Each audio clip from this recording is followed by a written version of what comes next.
Hi folks, I'm Modulus. I'm back for another kit review. So this time it's gonna be this kit USS Ticonderoga. So this is a destroyer, American destroyer ship. And this kit is from Mini Hobby Models. And also at 1/350 scale.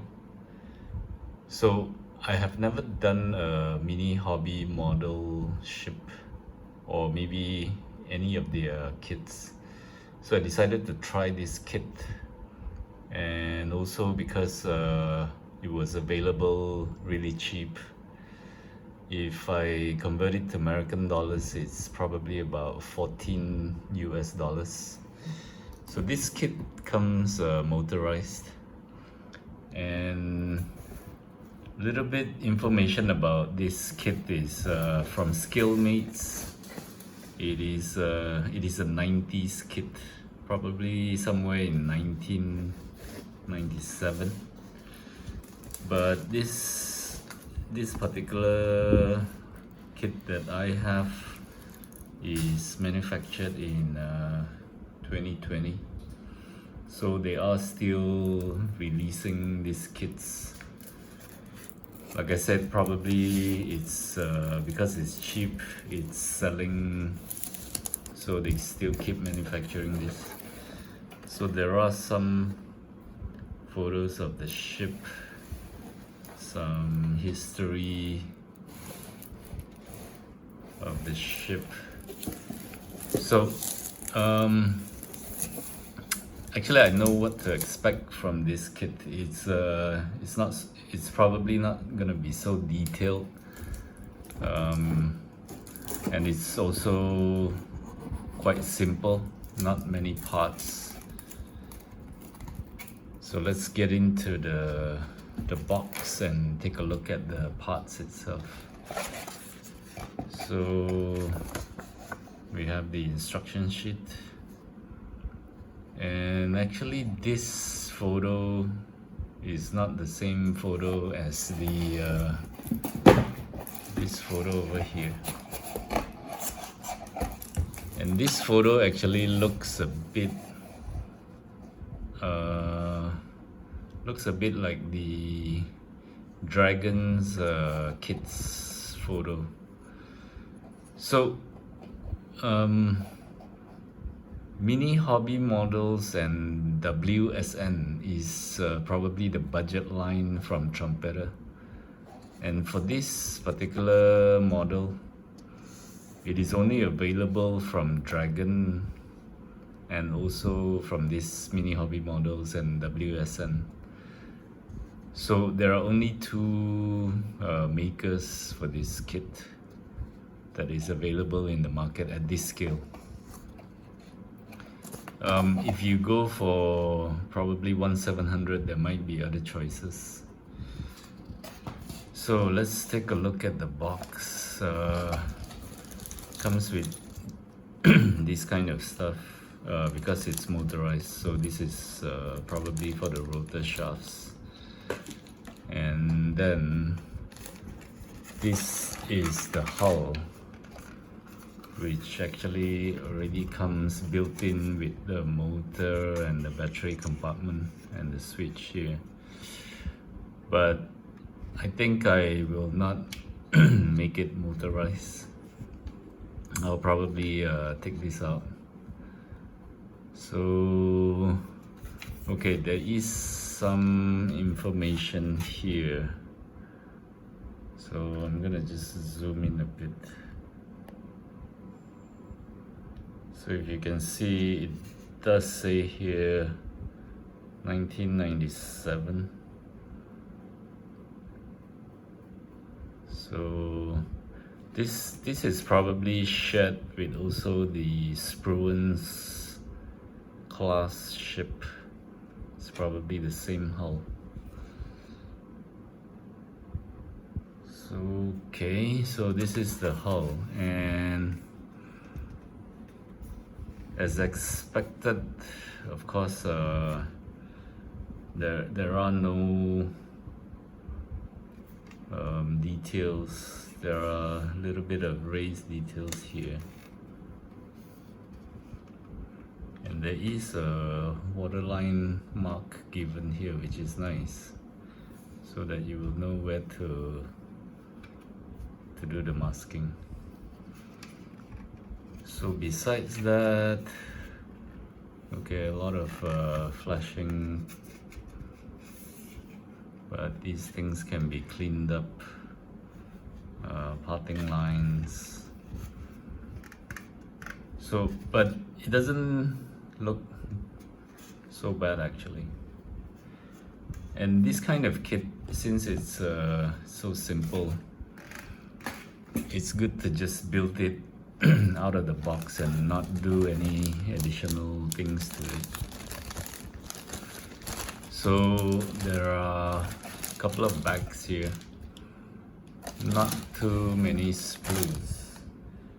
So let me just open up one of these bags and we'll take a look at the parts. So this, okay. So this sprue here is, these are probably the mast, which of course looks really thick, and some of the structural things here quite bare without any details. So this will be the level of the quality. This is probably the doors. So not so detailed, but I think it's still acceptable. And so this is one of the sprue. There's something else here. Not sure what is this. Probably some weapon things. And then the decal is here. So there are some decals given, because usually for budget series they don't give you too much decals. You have to actually paint the details. So okay, so the decal looks pretty decent, but a little bit yellowish. I'm not sure if this, because this is old, or this is the color. But there are no helicopter deck decals given, so probably that will have to be painted. Usually if you get the trumpeter kits, they will definitely provide helicopter landing lines. So okay, so this is probably the deck for the helicopter landing pad. And let's take a look at these. So okay, so this is the helicopter landing pad, and there are some, I don't know what is this, like a catapult launch. So okay, this is a raised detail, so I think it can be painted, you know. And some of the details here, so a lot of raised details. Okay, so these are the superstructure details, ladders, doors, not that bad. And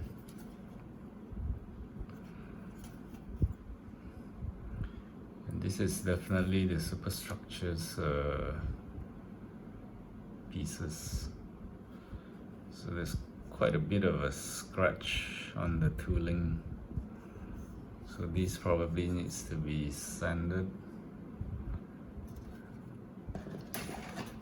And then there is another piece here. So this is the front deck, and also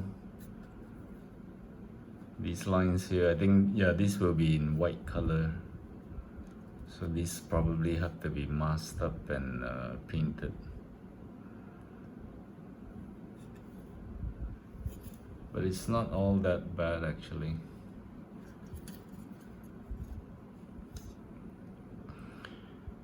For a cheap kit, I think this is okay. But I'm not sure about the part fits, you know, whether there's any warping, if the parts will fit together. That is why I wanted to try this actually at least once to see how good these parts will fit. And you know, if it's quite decent, I might actually continue to get these mini hobby models. So more masked parts here,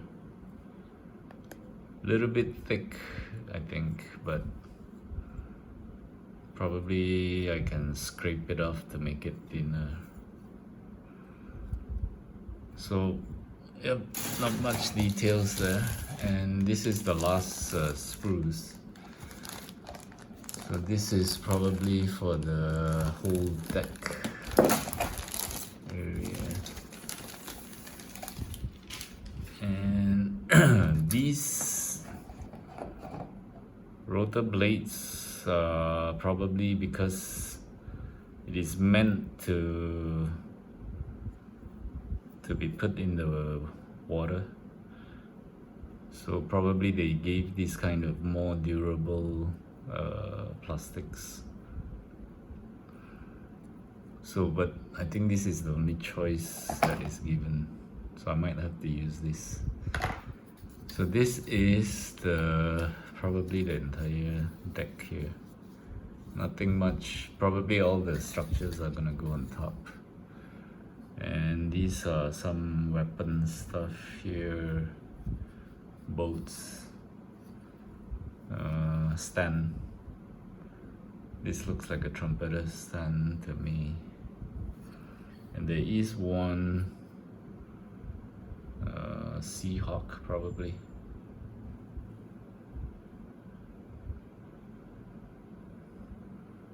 Bit different from trumpeter actually. Simpler without details. So okay, so there are two helicopters. So you get 1, 2, 3, 4, 5 sprues and 6 including this, and another one 7 decal and the hull. So let's take a quick look at the instruction. Okay, so it starts off with all these battery compartments, motors. I don't know why they are asking to assemble it, because it was already assembled. Then the rotors, and then the structural things will come in here. Not too much parts, not too many parts. Looks quite simple. Then everything goes together here, and it's completed at step 20. So this, I think there are marking givens for all these other versions. Yorktown, Valley Force, okay. And these are probably all the decal markings. Not sure about color. Okay, no color codes are given.